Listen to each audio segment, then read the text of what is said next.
Welcome to EDC's Week in Review, your October 25th edition. Thank you for tuning in. Now on to the weather.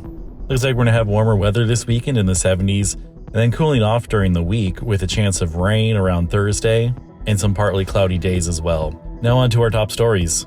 Firefighters tackle multiple fires. On Saturday, October 19th, firefighters responded to a series of fires near In-N-Out, which threatened homes and businesses. All fires were quickly brought under control, totaling 0.7 acres. Later that afternoon, crews in Pollock Pines fought a large outbuilding fire near Jenkinson Lake, preventing it from spreading to a nearby home.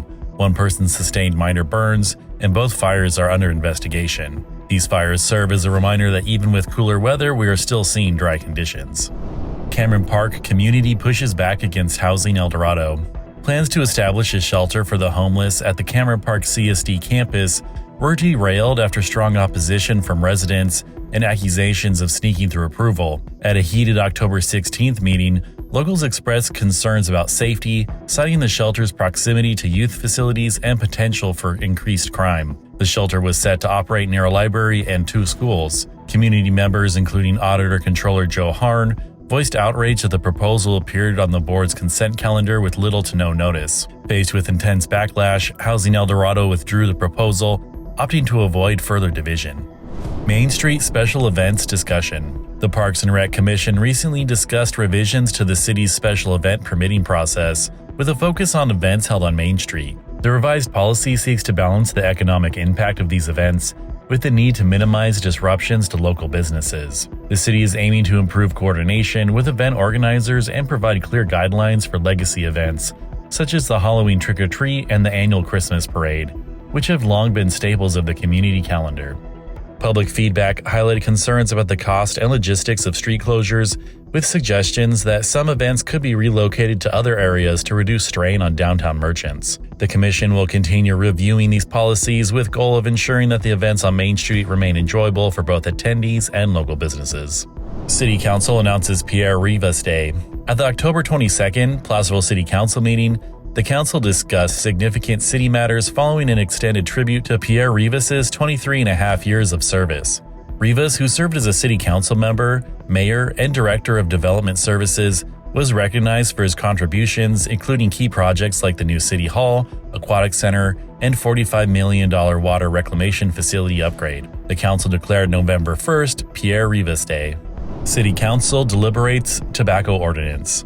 The City Council deliberated a tobacco retail licensing ordinance that aims to regulate sales and protect youth from tobacco and vaping products. The ordinance would impose an annual license for retailers, ban flavored tobacco products, and prohibit the sale of non-FDA approved vaping devices. It also sets a cap of 1 license per 2,500 residents, potentially limiting future tobacco retailers, among other added restrictions. A planned vote to adopt the ordinance will be held next meeting, November 12th. Concerns were also brought up about adding regulations to THC and hemp-derived products, as all local smoke shops that were part of an inspection last May were found to be selling illegal products. The council acknowledged these concerns and suggested future regulations specifically addressing these products, hinting that a hemp ordinance is forthcoming. City Council addresses public comments. During public comments, concerns were raised about the city purchasing a diesel truck, given the city's previous phase-out of older diesel equipment. Another public comment questioned the suitability of a steep-sloped parcel that was zoned for low-density residential. The council acknowledged the diesel truck concern, explaining the new truck meets current emission standards and is needed for heavy towing. Regarding the steep-sloped parcel, the council assured the public that the zoning was part of a border analysis and promised further examination to ensure it meets development suitability. Also during the meeting, Pioneer Community Energy introduced its no upfront cost solar and battery program, which allows residents to get solar panels and batteries installed without a credit check. Customers will repay through a long-term lease on their utility bills.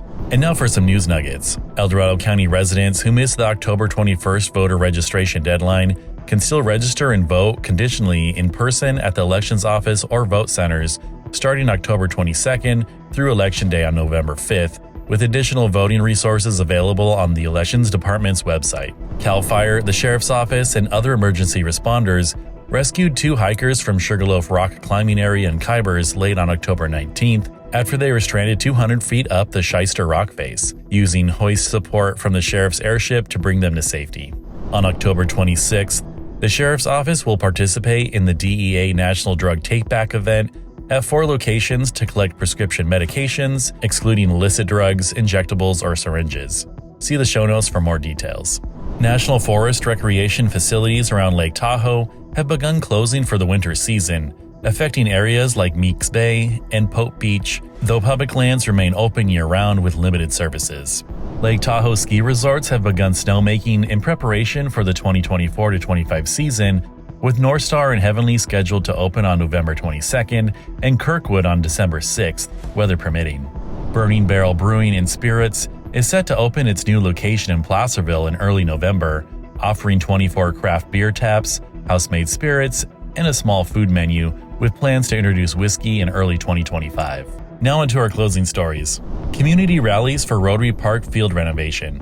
During the recent Parks and Recreation Commission meeting, Chris Romney, president of the Hangtown Little League, presented a project aimed at revitalizing the Rotary Park baseball field. The Little League, which has used the field for over 30 years, plans to replace the dirt in the infield, compact the soil, and install new bases and home plates to ensure the field remains safe and playable. The project is estimated to cost $18,300, with donations already secured from several local businesses, including Thompson's Toyota and the Rotary Club. Romney emphasized that the project will not incur any additional costs to the city, and Little League volunteers will assist with ongoing maintenance, including landscaping and irrigation.